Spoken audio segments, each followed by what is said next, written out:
IL-T20-তে Mustafizur Rahman Dubai ক্যাপিটালসের হয়ে আনুষ্ঠানিক চুক্তি, তবে রয়েছে এক শর্ত। বাংলাদেশের পেস তারকা মুস্তাফিজুর রহমান আবারও নতুন এক ফ্র্যাঞ্চাইজি লিগে খেলতে যাচ্ছেন। সংযুক্ত আরব আমিরাতে জনপ্রিয় ফ্র্যাঞ্চাইজি টুর্নামেন্টে ইন্টারন্যাশনাল লিগ টি-20 এর নতুন আসরে দুবাই ক্যাপিটালস দলে ভিড়িয়েছে কাটার মাস্টারকে। ইংলিশ পেসার লুক উড ইনজুরির কারণে ছিটকে পড়ায় তার পরিবর্তে মুস্তাফিজকে দলে অন্তর্ভুক্ত করছে ফ্র্যাঞ্চাইজিটি। 12 আগস্ট সন্ধ্যায় এক অফিসিয়াল বিবৃতির মাধ্যমে দুবাই ক্যাপিটালস বিষয়টি নিশ্চিত করে।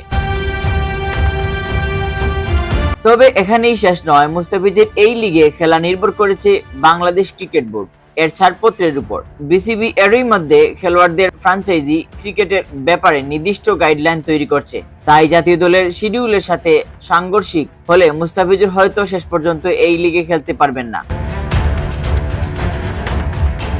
এই খবর প্রকাশের আগেই একটি সংবাদ মাধ্যমে জানিয়েছিল মুস্তাফিজ ও দুবাই ক্যাপিটালসের মধ্যে কথাবার্তা চলছে। এবার তা আনুষ্ঠানিক চুক্তিতে রূপ নিল। বিশ্বব্যাপী ফ্র্যাঞ্চাইজি লিগে মুস্তাফিজের জনপ্রিয়তা নতুন কিছু নয়। এর আগে IPL, BPL, PSL, দ্য 100 এই সাফল্যের সঙ্গে খেলছেন। এবার IL-T20 হবে তার ক্যারিয়ারের আরেকটি মাইলফলক, যদি সবকিছু ঠিকঠাক হয়। এই লিগে অংশ নেওয়ার মাধ্যমে মুস্তাফিজ তার ডেথ ওভার স্পেশালিস্ট তকমাকে আরো মজবুত করবেন বলে আশা করছেন ভক্ত সমর্থকরা। পাশাপাশি নতুন কন্ডিশনে খেলোয়াড় অভিজ্ঞতা ভবিষ্যতের আন্তর্জাতিক মঞ্চে কাজে দেবে বলেই বিশ্বাস বিশ্লেষকদের। Mohammad Yahya, CS news.